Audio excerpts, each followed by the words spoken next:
25%. Only 25% of B2B companies use intent data according to Landbase. 96% of businesses that implement intent data reported increased sales and ROI. The gap represents billions in missed pipeline. Our problem isn't the lack of data. Buying signals are hiding in plain sight, while some marketers still obsess over vanity metrics like email open rates, MQL counts. What, are we living in 1996? If you're operating with pre-AI frameworks, you're confusing revenue generation with engagement theater. So how do you move beyond legacy vanity metrics to capture real-time buying signals? I'm Benjamin Shapiro, and joining me today is Nick Zeckets, the chief firestarter at Smoke Signals AI, an AI-first HubSpot agency that helps B2B companies generate, capture, and activate buying signals to measure pipeline, not vanity metrics. And today, Nick is going to share his process for redesigning demand generation from the ground up for the age of AI.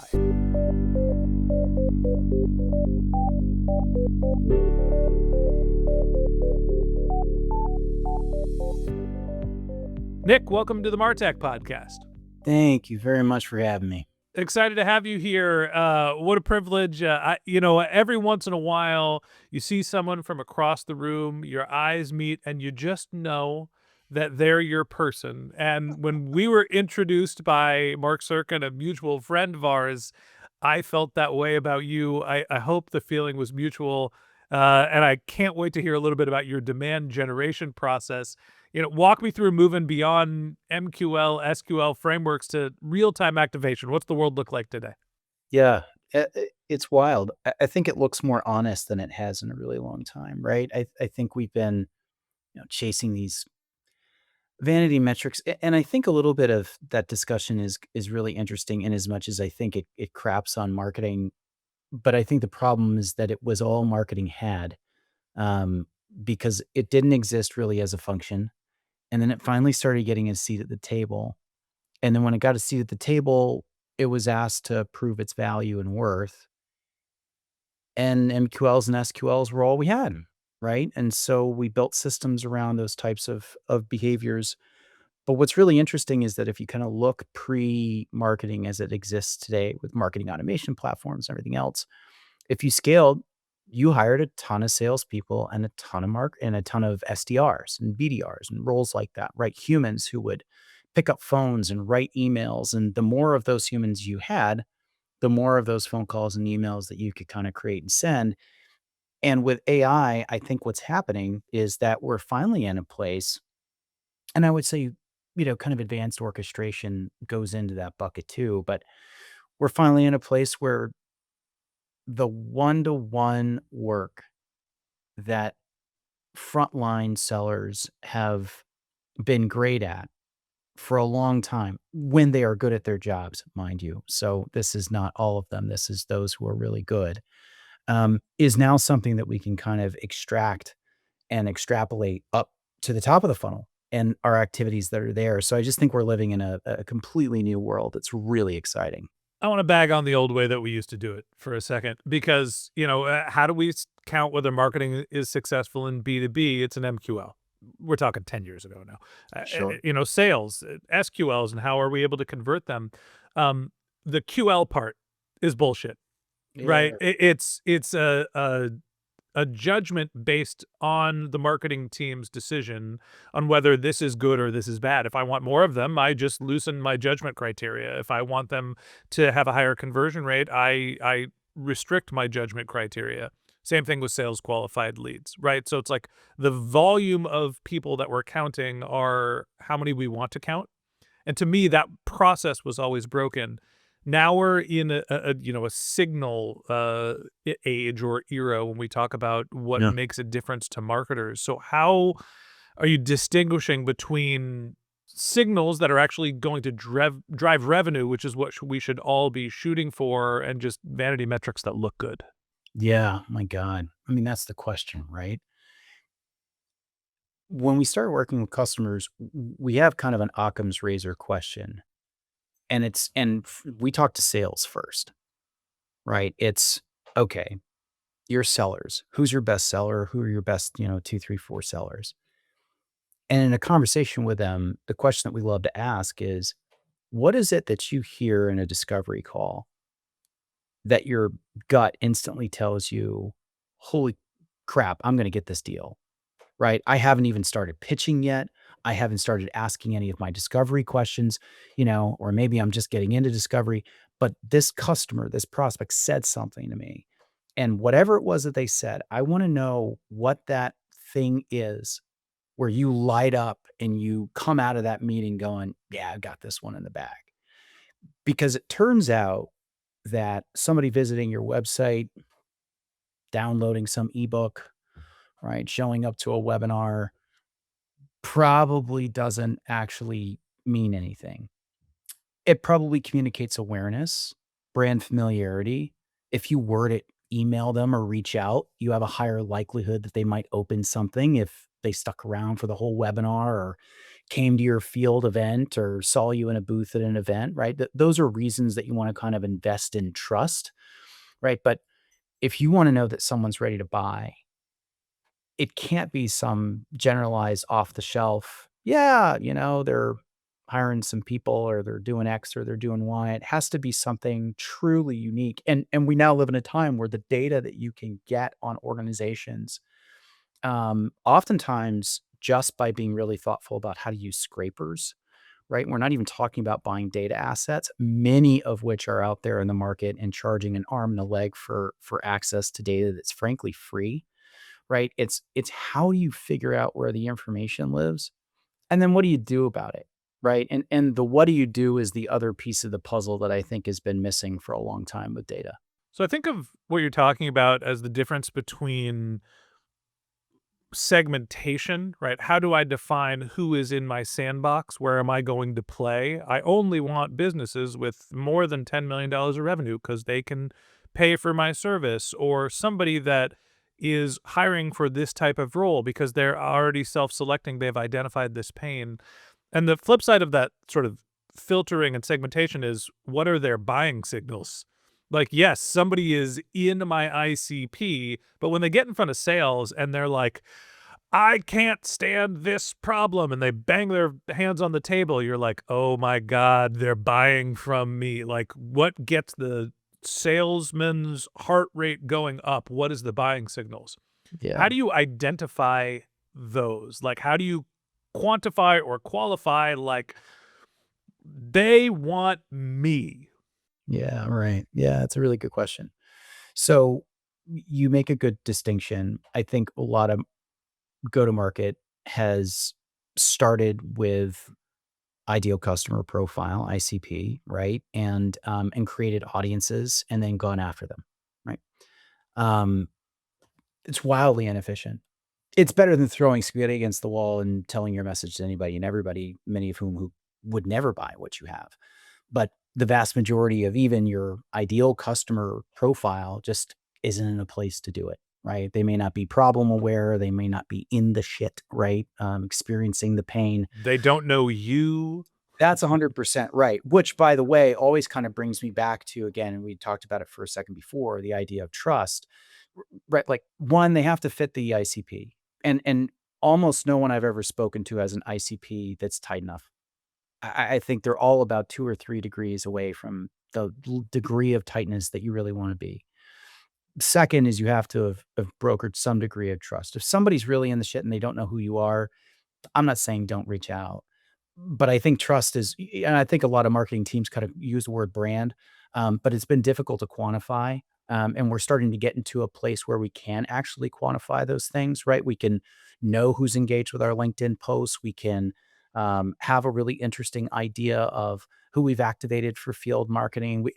We can start to build all those things up, and I don't think that it works the way that lead scoring methodologies work, right? I don't think it works in the way that attribution models work. Attribution models suggest them going to this event has this much influence on them having bought the thing. It's not that it doesn't have influence. It's just, it's not actually influencing the purchase.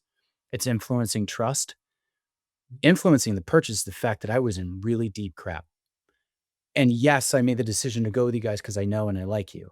Right. But they're kind of like, these are different planes of consideration. So I have a whole set of gripes about whether or not the attribution market writ large is worth anybody's time at all. I'm sure people will fight me in the comments. I think when we think about signal, I'll give you an example. So we had a customer that was in the automated, software QA space, right? So end-to-end quality assurance testing for software. Lots of things about that are really, really hard. Really great product.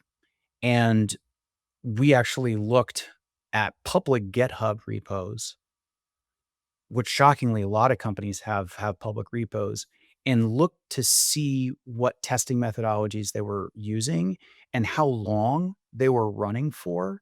Because what we could find is that if the time that was running was fairly extended, it actually indicated that they probably weren't able to test a lot of their end-to-end product processes, right? So by getting that information, we could turn around and say, "Hey, our guess is this might be true for you." The rate at which the response was, "Yes, you're right," was 90%, right? Now, that's a tough signal to get, right? And you have to really be super thoughtful about it. But I think what is happening is that if you step back and you think about where your customers spend their time, where they commit and execute their work, how their work is represented. SEC filings could be a place, FOIA, RFP document discussions and town hall councils. I mean, this stuff's all on the internet. Right? But it's not in your average kinda like, quote, unquote, "intent or signal data provider," and that's what we really kinda harp on is that the bespoke signal is hypercritical, and most businesses, the good news is they don't have 27 that they should be going after, they have, like, 3 or 5 or whatever. There's not a lot of them, so it's harder, but once you get it, you're kinda there, right? You've reached the promised land in a lot of ways. I'm in my notes here, I have a question to ask you about alpha signals. Mm. Is that your term? Is that an industry term? I've been saying it. I'm sure someone else has said it before. Neither alpha nor signal are unique terms within go-to-market, but it is a way that we talk about what we I'm do. giving you credit for it. Okay.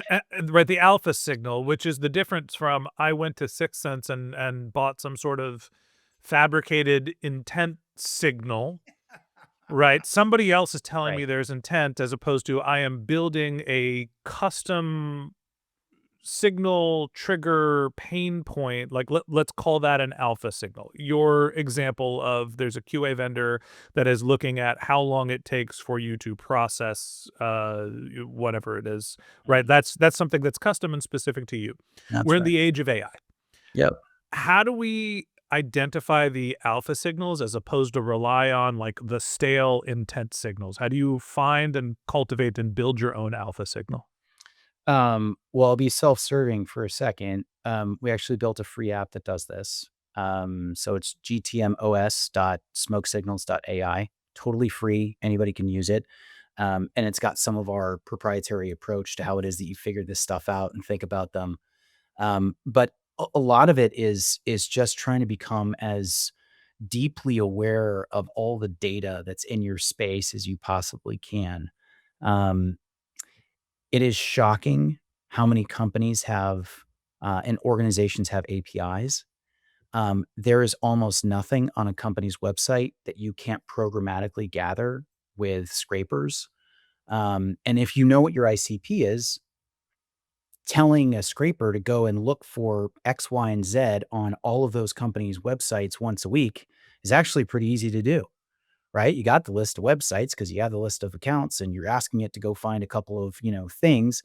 And because AI is really good at saying, well, I don't care how this site is organized versus that one. I'm just looking for something generally that is this. It'll find it, right? The degree of resolution is incredibly high. And it does that really well. But there's a thought process to it. And like I said, the best thing to kind of do is to talk to the sales organization and say, what is the thing that comes up in discovery that lets you know that this is a deal? And then just try to find a data proxy for that insight. And it is very rare that there isn't one. Now, that doesn't mean that it's a like for like, right? Sometimes you need several things to be true, right? So, let's say for us, for example, we have a couple of ICPs, one of which is an early stage organization. They have a single marketing leader on the team. She's probably fairly senior. They've just raised a round somewhere between $4 and $10 million. They're north of $1 million in revenue, so product's got some stability to it and it knows what it's doing in the market. And all of a sudden, this leader, she's got this mandate to grow, right? We have to go look at SEC filings for Form Ds, right? To understand about the funding. Sorry, what's a Form D? A Form D is the official document that you have to file if you raise money as a private company in the All right, United okay. States. Remarkable, but it's in the SEC, right? Right. And the SEC is a government institution. That's Mhm. our data because we pay taxes, right? Right. So really fascinating. But then we have to marry that with whether or not there's a marketing leader within the organization, right? Because if there's not, we find that that's not a great fit for us, right? We need an internal partner in order to be successful on behalf of our customers, right? So we have to have a couple of things that are true. And then we go and kick off an analysis of the company's website. The average deal size has to be large. AI is great at scraping and understanding and extrapolating that information, right? Which indicates that it's a fairly complex sale. These are places where we know that we do well, right? If they were PLG, they don't keep going through the process. It's over. We don't work with that process. We don't have any skill sets in it. It's not that I don't think that it works. I think it's just very hard and very expensive, and we suck at it. So we just don't touch it. Right. But those are the types of things. It's oftentimes not a single metric. It can be 2 or 3 things combined, right, that kinda help you really understand that you're in the middle of a really good op. So I'm going through this process of rebuilding my GTM for I Hear Everything's the production company I run. And the only thing I could think of is, like, we talked about what are the signals. We, box the universe. They're marketing and technology companies. We're looking for the marketing leaders. We want them to be 10 to $250 million of revenue. So pre-IPO, most likely, have a marketing team big enough to be able to spend $100,000 on a podcast a year. Yeah. And that's great. That sort of gives us the segmentation. We have our ICP. And I'm struggling between this notion of, well, the world was like focused on cold outreach and just hit messages to people and send emails. And I get them 10 times a day. I flag them as spam and move on. I don't read any of those messages. So why would I send those? So we're Yep. trying to move towards this methodology, not of cold outreach, but to warm outreach, right? Let me push content to that universe that I'm interested in and see who engages in that content. And when they engage, then now I know that they are aware of me. I know they're in my ICP. And then I start doing some research to try to figure out, are they, do they have pain, right? Do they have a branded podcast? How's that branded podcast performing? And so, like, to me, there's this difference between your filtering mechanism that we talked about before. Are they in your ICP? Who are you pushing your content to? And then I'm starting to think about, all right, warm outreach instead of cold to start to drive awareness and sort of filter to see who's most likely going to resonate with my message.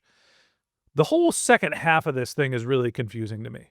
Sure. Great. So now I know somebody that's got a branded podcast that I looked, and I could look at things like how often do they publish? That's public data. How many YouTube views do they get? There's a tool, Riphonic, that's how many podcast listeners do they get? It's a proxy. It's not perfect. And I've got all this information. So what do you do with that? Let's call that my alpha signal. It's their podcast's performance, or what I think is their podcast's performance.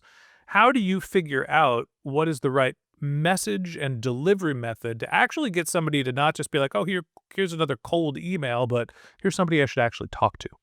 Yeah, these are great points, and there's a few things. So, we like to take an audience like that and figure out everything that they're talking about in public, right? So, what are they saying in their LinkedIn posts? And if you're running a podcast and you're in marketing, you're probably an active LinkedIn user, right? So, what are you talking about there? Have they presented at conferences lately, et cetera, et cetera?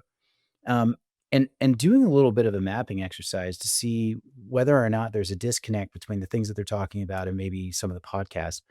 I think even absent the podcast, right? Hey, okay, this company fits those other elements. Um, they have a marketing team. They don't have a podcast. They have a CEO who's really active on LinkedIn, who has a really strong follower base.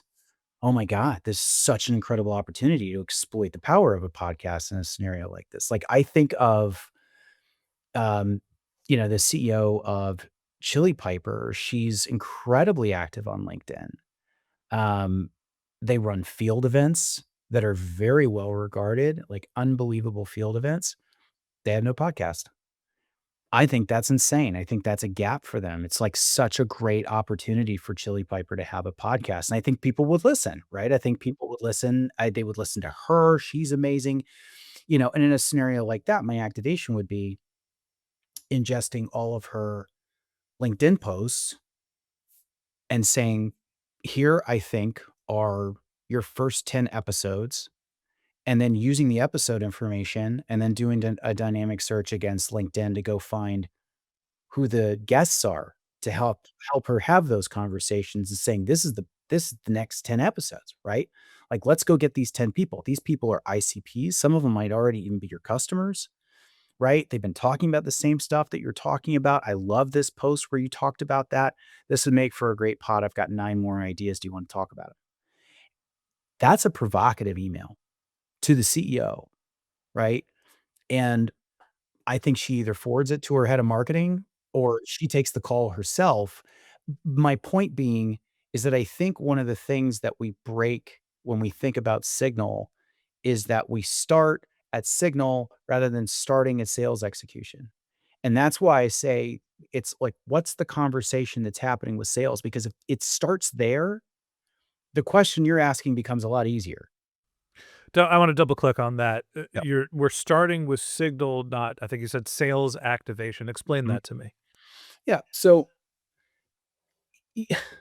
look, I think Sixth Sense's concept of intent data is a waste of everybody's time. I think, and it's not even theirs, right? It's Bombora's. They license Bombora's data, and sorry to the Bombora guys, same thing. I don't think it means very much. In the universe of Signal, I don't think it means very much. But you know what they did really well Market? is, well, yeah, for sure. Their marketing team crushed. They were absolutely phenomenal. But they created sales activation as actually the primary thrust, right? It was an organizational philosophy for sales organizations, right? Much like account-based marketing is an organizational philosophy for sales and marketing organizations that are saying, I want to go after a set number of accounts. It turns out if you just get people to focus, even if the focus resolution isn't that great at the data level, but you're just telling people to do a better job on fewer things, outcomes are better. So people literally have been paying $200,000 a year to tools like Sixth Sense to just basically financially kick them into focus. And if that's all they do, I actually tell you, it's worth the money, right? Now, I think that that is the VP of sales and the VP of marketing. I think it's their job in order to pull that stuff off. That's an alignment problem. It's a strategic problem. It's a cultural problem. It's not a tooling problem by and large. But they started with a sales interface. And so one of the reasons that I think so many of the new signal-based tools have an automated email function against them, the quote unquote AI SDRs, right? The qualifieds and the AI SDR and all these other guys, 11x, et cetera.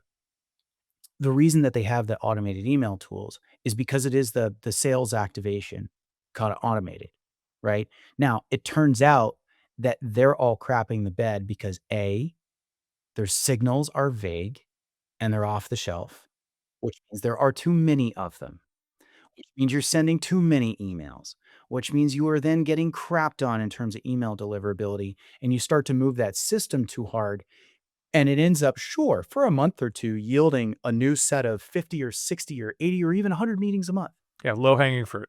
Exactly, and then it starts to go down the road, right? And it's the same thing as what Sixth Sense was giving you, except at higher volume because there's no gap between the signal and the email outbound, right? I guess the struggle that I have in my head is even if I have a rich alpha signal, Mhm. how do I differentiate the messaging that I'm sending so it doesn't appear to be the same crap cold outreach? And you're saying, well, be more targeted and send less volume. But to me, it's like if I emailed you use the example, the CEO of Chili Piper and was like, hey, you should start a podcast. Yep. Guess what's happening to that email? Yeah, yeah, yeah, yeah. It's going to spam, right? Like, because I guess the question is like the delivery part is one, the mechanism, it's email and it's LinkedIn. Those are our delivery vehicles. But then there's a messaging component of like, how do I, now that I have this rich signal, cut through the clutter? Yeah, I think the signal is the message, right? If the resolution is good enough, the signal is the message, right? Saying, "Oh, I know that you just hired somebody." So, fuck, okay. And then, like, and so what, right? Or, "Hey, you just got funding." You have And money. Can I have some of it? right, exactly. What an insane concept, right? I think there's 2 things that are really important. One, again, if the resolution on the signal is so clear, right? To go back, it is I'm not saying, "Give me 100 grand a year for a podcast." I'm saying, "Here's your first episode, here's your first guest, and here's why I think that's true. I've got another 9 episode and guest ideas." We're talking about value add content. What I'm doing is I'm informing your strategy, and if you do it really well, you can take that signal data, aggregate it, and actually turn it into content. So play it out with me here. The email to Chili Piper. Hey, I've put together the list of your first 10 podcast guests. Is my email title Bob Smith should be your first podcast guest?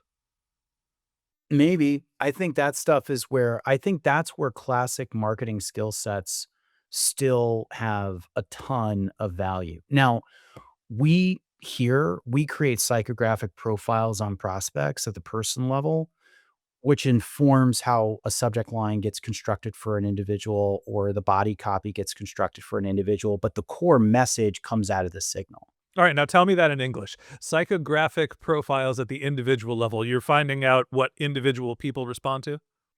Yeah, exactly. So when you think about things like um, age and gender to some degree, but titles, the words that they use when they post on LinkedIn, the way that they've constructed their about me sections, the way that they talk about their jobs and the companies that they work at, the things that they've said online, presentations that they may have given. We use that information to understand who is this human, right? Like, how do they like to be spoken to? Now, we don't know it for a fact. We're projecting off of psychographics, but it turns out that there are psychographic models out there that allow you to get a good idea of, hey, this person likes it short and no BS. This person likes color and, forward-looking excitement. This person likes something that's incredibly pragmatic, right? You can figure this stuff out. So some people like provocative, one word email subject lines, right? And other people, it's like, the email subject line is Bob or whatever. There's a guy who has a company, and he had a subject line that was just potato. And I thought it was so funny. I thought it was so funny. And he said, it was one of those subject lines. We did it in a mass outbound. And he's like, our open rate was awesome. And we surveyed some of the people that didn't open it. We actually did the work. And the people who didn't open it, they're like, "I have no idea what that is. I'm not opening an email called potato." Right? The people who did open it were like, "Potato? What who sent me an email that says potato?" Right? Like, now I have to open the email. And I loved it so much. I thought it was such a clever approach, but it's a really great example that I thought that was hysterical. The second I saw the email subject line, I thought it was so funny and I opened it. All right? But there are other people for whom that just didn't work, but that's the kind of human I am, right? And so there's some testing there. There's still a lot of cleverness. I think subject lines are still a place where copywriters have a lot of opportunity to add a ton of value because I don't think the LLMs have figured it out yet. But the body saying that I have figured out that this is true God, your audience is massive. Your opportunity is huge. And in fact, it's so obvious to me, I've already figured out what the first 10 episodes are, right? It's like, oh, I would okay, like, this is interesting, but the content itself is designed around this truth about this woman and her audience and her being public and knowable, and if you were to take her last, say, 10 LinkedIn posts and put them into Claude and be like, "Based upon this, give me a psychographic profile and give me a suggestion on an email subject line," it would give you something very, very interesting, right? Very useful. Like you don't have to go down a million layers of crazy data and tooling and build a bunch of shit. Like that person is worth a lot of money. Take 30 minutes and get ready to send her an email, right? And this is another thing that I think is also really important about Signal is that like how do I then instantly turn this into a scale operation? The answer is you don't. Ideally, there's a lot of like by hand stuff. And when you're in the by hand motion, you'll realize it's like, oh, I'm glad I didn't create a prompt like I thought I was going to because I would have missed all this. Right. And it's like now that I'm looking back over it, I realize that I didn't have it right. And I think that's another part of the reason why I think stuff like AI SDRs are a nightmare is because there's no opportunity to really get that right. They don't train on your voice and your language the way that you write and talk. They don't know any of that stuff. Right. They, in fact, know very little. Right. So, when you do this stuff by hand, then you can commit it to a orchestration tool and to prompts and things like that, and you can scale it up. But I think it's an excellent question. The best way to answer it is actually do it by hand, right? But start with what's all the information that I could scalably gather about my ICP that would make me better informed in how it is that I would reach out and then put it together from there. I think that's my favorite learning from our conversation, whereas I'm thinking through segmentation and then signal and then which channel. There's a missing piece there, which is analyzing, I think you called it psychographic profiles, but analyzing the person and their writing style. And based on their writing style, you can infer how you should write to them, Yep. then send the message is an interesting middle step to understand how to make sure that you're getting not only deliverability but resonance with your message. Yeah. The last part of this is that the sort of you mentioned, all right, it's not automation and more is more. This tends to be more focused. The strategy is less is more, more enrichment of the right people, delivering the right message, understanding their behaviors, their profile, and then being laser targeted. Talk to me about the system here that you're using. I know that you're a HubSpot firm. Why are you uh, using HubSpot as the central architecture for building all of this as opposed to other systems or MarTech stacks where you're weaving it all together? Yeah. Um, so on the complex can do anything side, Marketo is entirely too complex. Um, Market share is waning. It's not a great place to, build an agency in my perspective. The Salesforce ecosystem, Pardot is objectively a pile of hot steaming garbage. It's a terrible marketing automation platform. And now Give it's him, what give him, give him some credit. It's survived a really long time. dude, it really has. And it's incredible to understand their story. I mean, their founder basically bootstrapped that thing to a really nice exit to Salesforce and did really well. And now, I mean, there aren't many major like complex B2B software packages that didn't actually get an early check from that guy. Yeah. So I have no, I mean, he was early and killed it and was like, well, there's got to be an alternative to Marketo, and he built it, right? And I know John Miller and the guys from the Marketo team too. They're awesome. Like they're all awesome, and they will all tell you that those systems aren't built to support modern marketing. They're Right? 20-year-old systems. 100%, 100%. HubSpot, to their credit, while they're coming up on about 20 years now, they do keep building. They commit new stuff really quickly, right? Um, it's an elegant kind of integrated platform. Whereas like Salesforce Pardot and Salesforce Marketing Cloud and Salesforce CRM, they're all built on different database structures. So moving information back and forth is really a pain in the ass. If you think that marketing's job is to enable sales, you should have a marketing system that speaks the exact same language as the CRM. The only full-featured solution that does that is HubSpot, like, period. That's not an opinion, it's a fact, right? There's just no other way to have that kind of fluency across the entirety of GTM. Now, can you make it work across other systems? For sure. But HubSpot is just so elegant and in singularity to me, right? And their ecosystem is robust. If there's anything that you need that's missing, it's probably in there somewhere. Building custom apps is an afternoon type thing, right? I mean, it is a fast development platform, right? So there's a lot of benefits there. Um, but I just trust them to keep getting it right, right?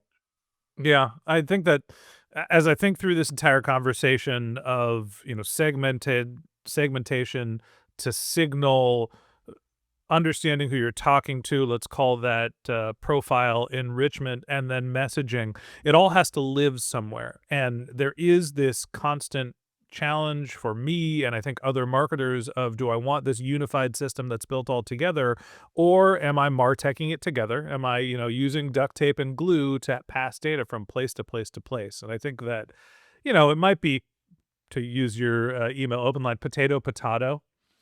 It might be one or the other. Maybe it can be done both ways. I understand the value for a unique system, and you're building something that is sophisticated and can scale for larger organizations. Makes sense that you want something that's unified, that not only can be built and easily scaled, but also that people feel comfortable operating in. I think that's right. I think that's right. And we don't really want to go into an environment where we have to make a core systems argument, right? We don't sell HubSpot, right? We don't go into accounts and convince them to leave tool X for HubSpot, right? That's not our game. There's 250,000 HubSpot customers, 25,000 of whom are very large and fit our primary ICP, right? So that's a really good place for us to go. It's a massive market. If we are currently serving 25 customers at one time, we're doing great, right? So our degree of penetration on that market does not need to be huge for us to be very, very happy. All right, I want to go on to our lightning round, where I'm going to ask you a couple of quick hitting questions around signal based marketing and a little bit about your career. Are you ready? Sure, let's hit it. Here we go. What's the biggest learning that's still apples to apples today from your two Martech exits? Ooh, God, never raise outside capital. Oh, you're a bootstrapper. Oh yeah. Okay, why? Why wouldn't you raise outside capital today? Because I don't think that you need to. One, the second that you raise any, it changes your brain chemistry as to what it is that you are doing, why you're doing it, and how you are doing it. It takes you away from the customer. If you are customer obsessed, you are going to get to cash faster, and customer cash is better. The other thing is, what if you get to $1 million? Someone wants to give you give you $10 million to take your business. That is an incredible result. And the vast majority of quote unquote successful exit founders don't get a check for 10 million. Yeah, but you don't get on TechCrunch for getting 10 million bucks. Look, if you're going for vanity, good for you. But I could give a shit. I could absolutely care less. I care about my family. I care about my health. I care about my sanity. And not having an external cap table means that I am in charge of those things. I don't have external forces dictating whether or not I get to stay sane and where I'm going to spend my time. You're preaching to the choir. I have this argument with two of my neighborhood friends all of the time. Both of them have taken outside capital. And the argument is, why wouldn't I take somebody else's money to figure out if this business is going to work, as opposed to investing my own? Which I understand. In the early phases, you still get a paycheck and you're figuring out if it works, and you're, sharing what could be a large pie with other people. That's their argument. Mine is, if I'm going to build something that's successful, why shouldn't I own and control it? I'm in your camp. I understand the other one as well. Moving on. Nick, I'm going to give you a magic lamp, and when you rub it, the blue genie comes out, and he's going to say, I'm going to grant your wish for 3 signals that you can track for the rest of your career. Mm. Which signals do you choose? Public filings, so SEC filings. That's Mhm. incredibly robust conversations about the business. So you're getting funding data. Tell me what you mean by public filings. Yep. So 10Ks and 10Qs, they go on and have a full discussion about everything that matters in the business, risks, concerns, upsides, projections, performance reviews. I mean, it is the executive team taking an hour to talk about how the quarter has gone and why and what they think is coming next. All your That's public company information. amazing, Great. amazing information, line by line items of budgets and where they're projecting them to go. I mean, really unbelievable data and wholly underutilized, oftentimes underutilized in the HubSpot customer ecosystem because very few of them have quote unquote grown up to sell to the enterprise. But as they do, I think that data is going to become ever more important. That's one. Two, um, I would definitely go with executive hires. So VP and up, certainly C level and up. I would take those signals all day. Um, the indicator changing the guard, fresh budget eyes, um, an indication of potentially changing strategy, right? You can kinda look at their backgrounds and understand where they came from, the types of things they've done and built before to get an idea about where the company's gonna go next. The potential change what an entire department looks like, right? They might hire or fire based upon kind of where their brain is on various functions. So, I mean, the implications of a senior executive hire are significant. It takes a little bit more digging to understand the relevancy. I wouldn't say it's a discrete quote unquote alpha signal, but it's a big one, right? Everybody should be aware of senior leadership changes in the organizations that they're selling to. I don't care what you sell and who you sell to, that's going to matter. Okay. Let me see a third one that I would durably want to know. Um, I would say M&A activity, right? So, acquisitions substantially change how an organization is gonna behave and the types of problems that they're gonna be facing for at least the next 18, if not 36 months. So, again, larger organizations doesn't help you sell to small guys, right? But I live in those large, complex sale environments.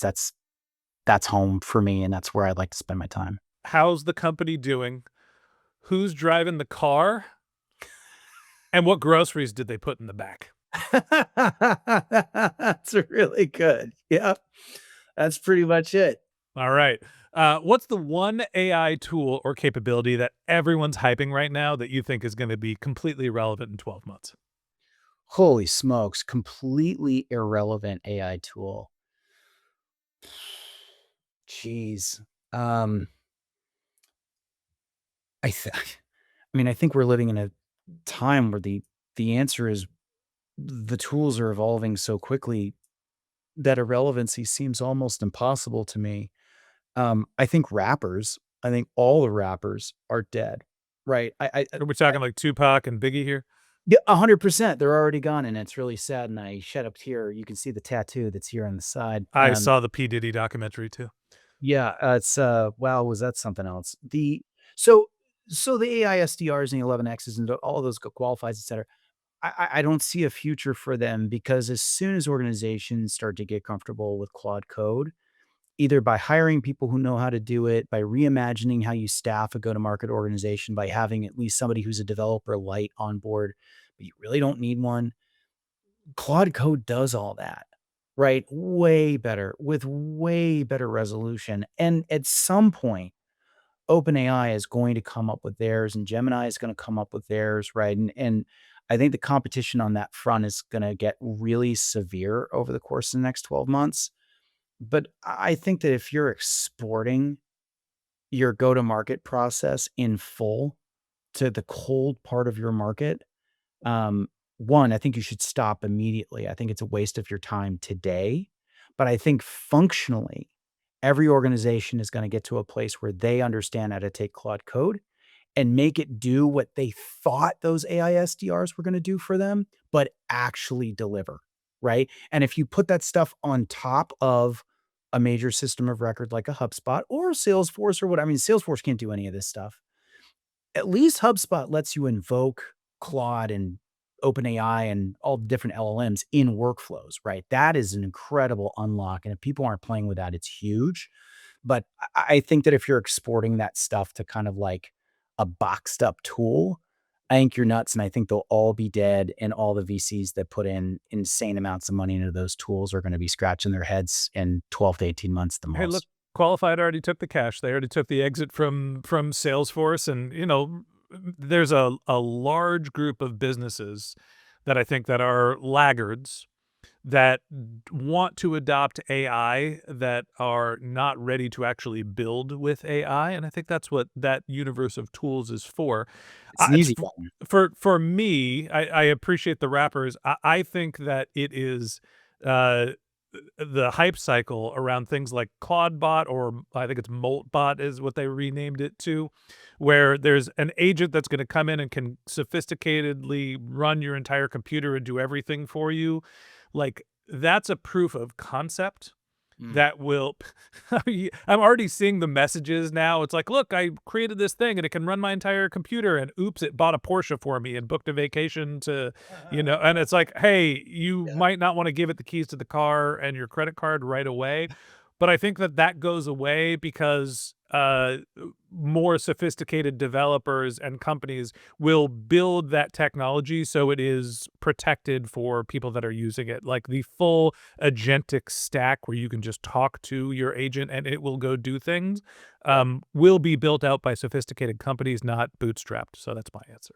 I think that's right. Yeah, I think that sounds right. Okay, last question. Selfish question alert. If you were targeting B2B podcasters, what signals would you use to find them? Yeah, so the one that I mentioned before, I actually think is great. I think finding the white space for organizations that are otherwise investing in field, which means they care about brand. Their CEO and C-suite are active on LinkedIn, large followings, actively posting, good engagement with their posts. Those things would tell me that they're in the right spot. And obviously, if they fit the revenue profile, that they could actually afford to invest in a good podcast like the ones that you guys make possible. I mean, those things I would go after that all day long. Like I know that Chili Piper fits into that, and I can't believe they haven't thought about a podcast yet. And if they haven't, oh my God, what an awesome opportunity, to go and broker that conversation for them and to give them a roadmap for the first, 10 episodes or whatever it is. I just think that I would chase after that. If I were your CRO, that's what I would build tomorrow and run after that really hard. All right. For any other podcast producers that are looking for B2B podcasters in the marketing and technology space, that question was for you.